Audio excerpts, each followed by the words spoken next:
సంగారెడ్డి జిల్లా పటాన్చెరు మండలం పాసమైలారం సిగాచి ఫ్యాక్టరీ ప్రమాదం ఘటనలో మృతుల సంఖ్య 35కు చేరింది. మరో 17 మంది ఆచూకీ దొరకలేదు. భవన శిథిలాల కింద మరికొన్ని డెడ్ బాడీలు ఉన్నట్లు అనుమానిస్తున్నారు. వర్షం పడుతున్నా రాత్రి నుంచి సహాయక చర్యలు కొనసాగుతున్నాయి. ప్రమాదం జరిగిన టైంలో 145 మంది కంపెనీలో పనిచేస్తున్నారు. 57 మంది సురక్షితంగా బయటపడ్డారని అధికారులు చెబుతున్నారు. రెస్క్యూ పూర్తయ్యే వరకు మృతుల సంఖ్య ఇంకింత పెరిగే అవకాశం ఉందని తెలుస్తోంది. కొంతమంది కార్మికుల డెడ్ బాడీలు 75% పైగా కాలిపోయాయి. ఏ డెడ్ బాడీ ఎవరిదో గుర్తించలేని స్థితిలో ఉన్నాయంటున్నారు అధికారులు.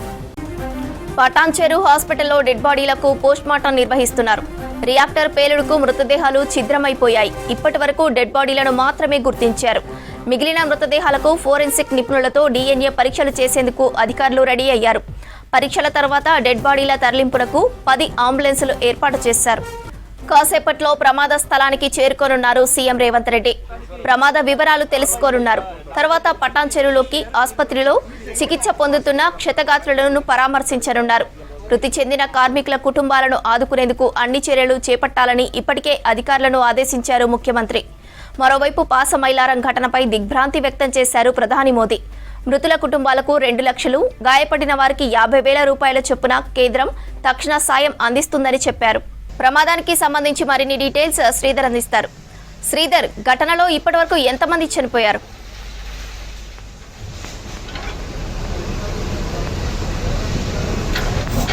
అధికారిక లెక్కల ప్రకారం పాసమైలారంలో నిన్న ఉదయం జరిగిన ఘటనలో 36 మంది మృత్యువాత పడ్డారు. అధికారిక లెక్కల ప్రకారం ఇంకా శిథిలాలు తొలగిస్తా ఉన్నారు. ప్రస్తుతం ఇంకా రెస్క్యూ ఆపరేషన్ కొనసాగుతుంది. దాదాపు 24 గంటలుగా రెస్క్యూ ఆపరేషన్ కొనసాగుతుంది. మనం విజువల్ చూస్తున్న ప్రాంతం అంతా నిన్న ఈ సమయానికి మొత్తం ఒక భయభ్రాంతులకు లోనైన ప్రాంతం ఇది.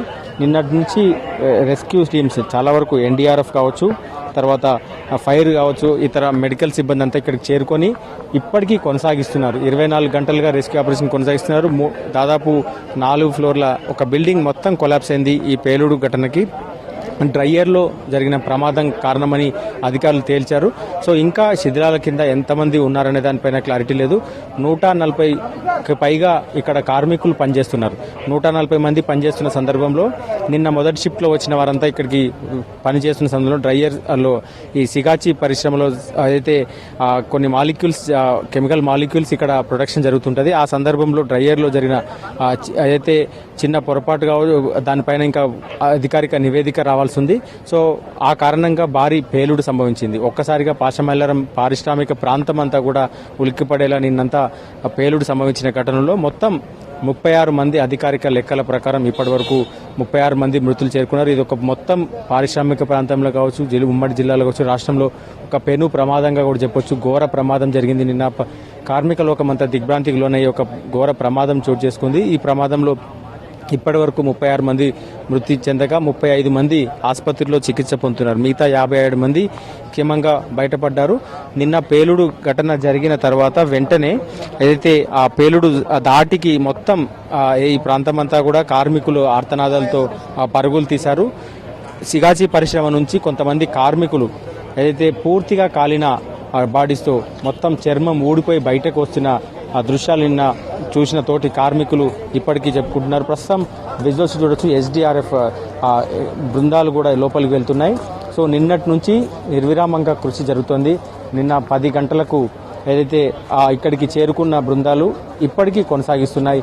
ఆ శిథిలాలు తొలగించే పనిలో ఉన్నారు. నిన్న ఆ పేలుడు సందర్భంలో స్థానిక కార్మికులు కావచ్చు, వీరంతా కూడా వారిని వెంటనే క్షతగాత్రుల్ని లోపల నుంచి ఎవరైతే ఇమ్మీడియట్గా అంబులెన్సులు కావచ్చు, ఇతర పోలీస్ సిబ్బంది చేరుకునే లోపే తోటి కార్మికులు కావచ్చు, పక్కనున్న కంపెనీల కార్మికులు కూడా చాలామంది వారిని స్థానిక ఆసుపత్రులకు తరలించారు వారికి అందుబాటులో ఉన్న వెహికల్స్ ద్వారా.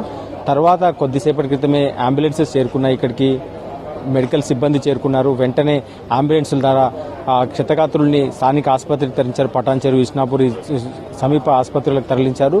మొత్తం కార్మికులు కావచ్చు, ఈ చుట్టుపక్కల ఉన్న కార్మికులంతా కూడా సహాయక చర్యలు పాల్గొన్నారు. 10 తర్వాత ఇక్కడికి జిల్లా యంత్రాంగం అంతా ఇక్కడ చేరుకుంది. జిల్లా యంత్రాంగం ఎక్కడికక్కడ అయితే సహాయక చర్యలు కావచ్చు, ఏదైతే టోకా టోల్ ఫ్రీ నంబర్ని ఏర్పాటు చేసింది. టోల్ ఫ్రీ నంబర్ని ఏర్పాటు చేసి ఇక్కడ అయితే ఇప్పటికి కూడా హెల్ప్ డెస్క్ ఏర్పాటు చేశారు. ఇప్పటికీ చాలా మంది కుటుంబ సభ్యులు ఇక్కడికి వస్తున్నారు. మా బంధువులు కనిపించడం లేదంటూ కూడా ఇక్కడికి వచ్చి ఇక్కడ ఎంక్వైరీ చేస్తున్నారు. అధికారులు ఒక డెస్క్ ఏర్పాటు చేశారు. జిల్లా కలెక్టరేట్లో జిల్లా కలెక్టర్ ఆధ్వర్యంలో జరుగుతుంది. ఎస్పీ కావచ్చు, వీరంతా ఇక్కడ ఉన్నారు. ప్రస్తుతం మంత్రులు నిన్న 11 గంటలకు వచ్చిన మంత్రులు కార్మిక శాఖ మంత్రి వివేక్ వెంకటస్వామి కావచ్చు, మంత్రులు దామోదర్ రాజనరసింహ, వీరంతా ఇక్కడ పరిశ్రమలో ఉన్న సంఘటనా స్థలాన్ని, ప్రమాదానికి కారణాన్ని తెలుసుకున్నారు. సహాయక చర్యలను పరిశీలించారు. తర్వాత ఆసుపత్రికి వెళ్లి బాధితులతో మాట్లాడారు. బాధితులకు ఏదైతే క్షతగాత్రులకు మెరుగైన వైద్యం అందించేందుకు అన్ని ఏర్పాట్లు చేస్తున్నారు. సో వారంతా కూడా ఈ స్థానిక ఆసుపత్రుల్లో కావచ్చు అధికార యంత్రాంగానికి ఆదేశించారు వీరికి మెరుగైన వైద్యం అందించాలి.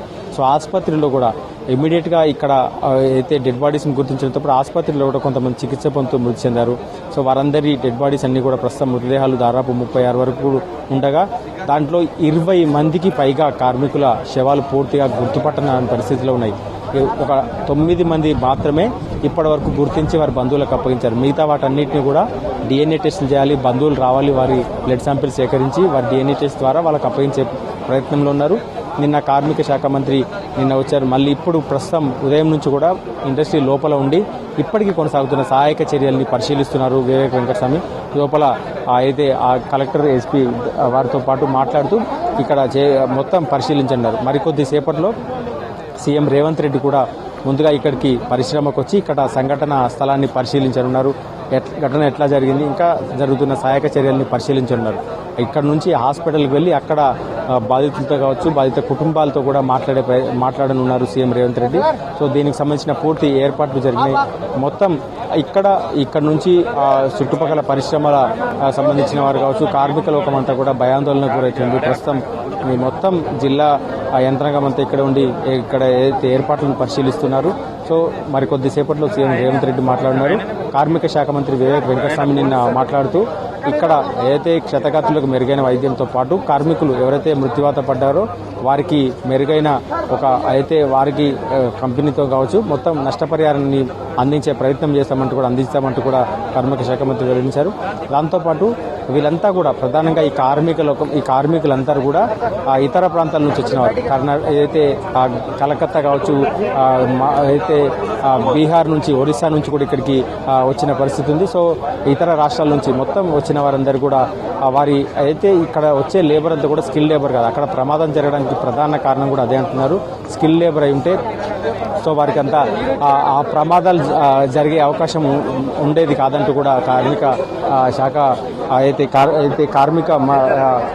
కార్మికులు చెప్తున్నారు.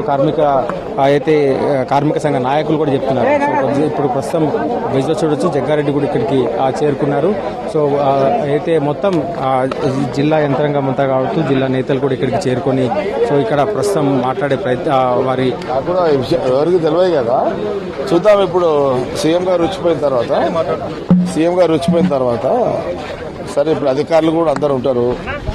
ఫ్యాక్టరీ లోపం ఎంతున్నది, ఆ పేలిన రియాక్టర్ల యొక్క లోపాలు ఏమున్నాయి, చాలా మంది చనిపోయారు. అది అందరికీ బాధగా అనిపిస్తుంది. సరే చనిపోవడం చాలా చాలా బాధాకరమైన విషయము. దీని మీద నేను అనుకుంటే ఇప్పుడు అందుకే ముఖ్యమంత్రి గారు కూడా సీరియస్గా తీసుకొని అందుకే రావడం జరిగింది. బహుశా ఇప్పుడు వారు దీనికి సంబంధించి కూడా ఇక్కడ ఏం జరిగిందో లోటుపాట్లు కూడా తెలుసుకొని అధికారులు ఇండస్ట్రియల్ డిపార్ట్మెంట్కి సంబంధించి శ్రీధర్ బాబు గారు ఉంటున్నారు, సీఎం గారు అమ్మడి. ఇప్పుడు నిన్న కూడా దామోదర్ గారు కూడా వివేక్ గారు వచ్చిపోయారు కాబట్టి ఇప్పుడు గవర్నమెంట్ పరంగా అలర్ట్ అయినాము. ఇది జరగరాని ఇన్సిడెంట్స్ జరిగిపోయింది, చాలా ప్రాణ నష్టం జరిగిపోయింది. దీనికి బాధ్యులు ఎవరు ఏంది అనేది కూడా ఇప్పుడు ముఖ్యమంత్రి గారి రివ్యూలు అన్ని కూడా బయటకు వస్తాయి. సిద్ధార్థ అనే వాళ్ళ కుటుంబ సభ్యులు ఇచ్చారు. అసలు సిద్ధార్థ అనే వ్యక్తి లోపలికి పోయిండు, మాట్లాడి ఇంకా ఇంతవరకు ఆ పిల్లగాడికి సంబంధించి ఏమి చెప్పలేదు వాళ్ళ కుటుంబ సభ్యులు ఉంటారు. కాదు, చాలా మంది అంటే వాస్తవానికి కూడా ఇప్పుడు కూలిపోయింది, బిల్డింగ్ అంతా పడిపోయింది. దాని కింద భవిష్యత్ చాలా మంది ఇంకా ఇరుక్కొనే ఉన్నారు. అధికారులు పాపం మొన్న ఇన్సిడెంట్ జరిగిన కాడ నుంచి జిల్లా కలెక్టర్, జిల్లా ఎస్పీ కానీ, డిపార్ట్మెంట్లు కానీ, ఆల్ డిపార్ట్మెంట్స్ అందరూ కూడా మొత్తం రాత్రి పగలు లేకుండా వాళ్ళ ప్రయత్నాలు చేస్తున్నారు. కానీ ఇప్పుడు సరే చనిపోయిన పేరెంట్స్ బాధ ఉంటుంది, ఆ జాగాలు ఎవరు ఉన్నా బాధ ఉంటుంది. అది ఎవరు కూడా మనం భర్తీ చేయలేము. కానీ ఆ కింద ఇరుకపు ఇంక ఎంతమంది ఉన్నారు ఏంది అనేది కూడా వాళ్ళు జేసీబీ నగర్ అంతా క్లియర్ చేస్తున్నారు కాబట్టి ఇంకా ఫాస్ట్గా చేస్తున్నారు. పెద్ద మొత్తంలో మనం మీ మీడియా టీవీలనే చూస్తున్నాం, అంత జేసీబీలు పెద్ద ఎత్తున పెట్టి కూడా అంతా క్లీన్ చేస్తున్నారు. ఇవన్నీ పూర్తిగా కొలికి రావడానికి ఇంకా కొన్ని గంటలు పట్టవచ్చు. అయిపోయిన తర్వాత చనిపోయిన వాళ్ళు ఇంకా కింద ఎవరైనా ఉంటే తీసి ఎవరి వాళ్ళకి ఇవ్వడము. సరే వాళ్ళ నష్టపరిహారం ఏ రకంగా చేయాలి, ప్రభుత్వ పరంగా ఏం చేయాలి, లేదా ఇక్కడ తప్పులు ఇండస్ట్రియల్ పరంగా వాళ్ళు ఇవన్నీ కూడా జరుగుతాయి. ఇవన్నీ సీరియస్గా అందుకే ఇప్పుడు ముఖ్యమంత్రి గారు సీఎం రేవంత్ రెడ్డి గారు ప్రధానంగా రావడానికి కారణం కూడా అదే. ఇంత పెద్ద ప్రాణ నష్టం జరిగింది, ఇది జరగడానికి జరిగింది. దీని మీద బాధ్యులు ఎవరున్నా సరే దాని మీద ముఖ్యమంత్రి గారు సీరియస్ గానే ఉంటారు. ప్రభుత్వ నిర్లక్ష్యమే కారణం ప్రతిపక్షాలు అంటున్నారు. ఇదేమి గవర్నమెంట్ నడుపుతలేదు కదా ఫ్యాక్టరీ రియాక్టర్లు ఏదైనా కానీ ఎవరైనా అనని అంటేనే ఉన్న టీఆర్ఎస్ వచ్చి గవర్నమెంట్ అంటే అంతకుముందు చాలా ఇన్సిడెంట్స్ జరిగినాయి. అప్పుడెప్పుడో రేవంత్ రెడ్డి నేనెవరు కేసీఆర్ సీఎం ఉన్నప్పుడు రైలు యాక్సిడెంట్ జరిగింది అంటే రైలు కూడా ఆయన గుద్దిపించినట, కేసీఆర్ గుద్దిపించినట. నేనేమంటున్నా అంటే విమర్శలకు కూడా ఒక అర్థం ఉండాలి. ముఖ్యమంత్రి గారు ఇప్పుడు గవర్నమెంట్ ఏముంటుంది ఇందులో బాధ, చాలా చాలా చాలా బాధ. మేమందరం చాలా బాధలో ఉన్నాము. ఇలాంటి ఇన్సిడెంట్ జరగవద్దు, జరిగింది. ఫ్యాక్టరీలో ఏమేం లోపాలు ఉన్నాయి, ఏం జరిగింది, ఇదేం గవర్నమెంట్ ఫంక్షన్ ఫ్యాక్టరీ కాదు కదా. కాబట్టి ప్రతిపక్షాలకు ఏది మాట్లాడలో బహుశా ట్రైనింగ్ తీసుకుని రావాలి, ఏది మాట్లాడాలి, రూలింగ్ పార్టీ ఏది. ఈ జ్ఞానం కూడా ఎవరన్నారు నేను ఈ మాట? హరీష్ రావుకి ఇంకా ఇన్ని 10 ఏళ్ళు మినిస్టర్ చేసిండు కానీ ఇంకా జ్ఞానం సంపాదించుకోలేడు. తెలియదా హరీష్ రావుకి? ఇప్పుడు అంటే ఒక రాజు బురదలిపోవడమేనా? ఈ కంపెనీ నడిపించేది గవర్నమెంట్ కాదు కదా. అరే ఒక దిక్కు చనిపోయారు, వాళ్ళ ఫ్యామిలీస్ బాధలు ఉన్నాయి, వాళ్ళ నష్టపరిహారం గురించి హరీష్ రావు మాట్లాడాలి. కానీ ఫ్యాక్టరీ ప్రభుత్వమే బాధ్యత వహించాలంటే అట్లా ఇన్సిడెంట్స్ 2-3 ఇన్సిడెంట్స్ 30 మంది చనిపోయారు కేసీఆర్ సీఎం ఉన్నప్పుడు. అంటే అవన్నీ కేసీఆర్ చంపించిండా?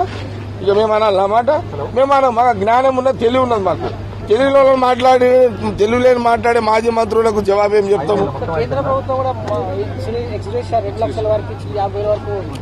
ముఖ్యమంత్రి గారు కేంద్ర ప్రభుత్వం 2 లక్షలు ఇవ్వడము సంతోషమే, వాళ్ళ పనులు చేశారు. ముఖ్యమంత్రి రేవంత్ రెడ్డి గారు ఇప్పుడు వస్తున్నారు, వాళ్ళ రివ్యూ పకడ్బందీగా ఉంటుంది. సీరియస్ గా ఎందుకు వస్తున్నాడు, ఇంత పెద్ద సంఘటన జరగరాదు, జరిగింది. దీని మీద అసలు ఎందుకు జరిగింది అనే విషయించి దాని మీద టోటల్ గా ఆయన వచ్చి హరీష్ రావు ఇప్పుడు హరీష్ రావు ఏమున్నది అంత మొత్తం రాష్ట్ర ఖజానంతా సంకనాకి పిచ్చిపోయారు. ఆడ ఏమున్నది, ఆడ పైసలు వెళ్ళేవాడ కేసీఆర్. హరీష్ రావు మాటగా అసలు హరీష్ రావు మాటలకు వాల్యూ లేదు. డోంట్ వరీ, మీరేం టెన్షన్ పడకుండా ముఖ్యమంత్రి రేవంత్ రెడ్డి గారు మంచి రివ్యూ చేస్తారు, చూస్తారు, ఆ కుటుంబాలను ఆదుకుంటాడు. ఏ యాజమాన్య తరం కూడా ఖచ్చితంగా ముఖ్యమంత్రి గారు వాళ్ళు గట్టి వార్నింగ్ ఇస్తాడు. అధికారులు ఎవరెవరు ఉన్నారు అని అసలు అధికారులు ఏం చేస్తారు, ఇండస్ట్రియల్ డిపార్ట్మెంట్ మీద కూడా రివ్యూ జరుగుతుంది. ఇవన్నీ కూడా జరుగుతాయి. కుటుంబాలకు సంబంధించి ఇప్పటివరకు ఒక అధికారిక ప్రకటన లేదు. అసలు ఏం జరుగుతుందో కూడా మీడియాను కూడా నిరాకరించారు కావచ్చు. అలా ఏమైతుంది ఏం లేదనే లేవచ్చు. కానీ ఇప్పుడు వాళ్ళ ఫ్యామిలీ బాధిత కుటుంబాలు ఎవరైతే ఉన్నారో ఎవరు ఇప్పుడు జరగాల్సింది అనుకోకుండా జరిగింది, దానికి ఎవరు బాధ్యులు కాదు. అక్కడ మిషన్ల లోపము, ఆ యాజమాన్యంలో ఏమైనా లోపాలు ఉంటే బయటికి తీస్తాము. కానీ ఎవరైతే వాళ్ళ కుటుంబాలు ఉన్నారో ఖచ్చితంగా ముఖ్యమంత్రి గారు ఇప్పుడు వచ్చిన తర్వాత లోపల విజిట్ అంత అయినాక వాళ్ళ పేరెంట్స్ కూడా కలిసే పోతారు. ఇక్కడి వాళ్ళకి ఏ రకంగా న్యాయం చేయాలనేది సీఎం రేవంత్ రెడ్డి గారు తీసుకునే నిర్ణయం వాళ్ళకంతా బాగుంటుంది. ఇది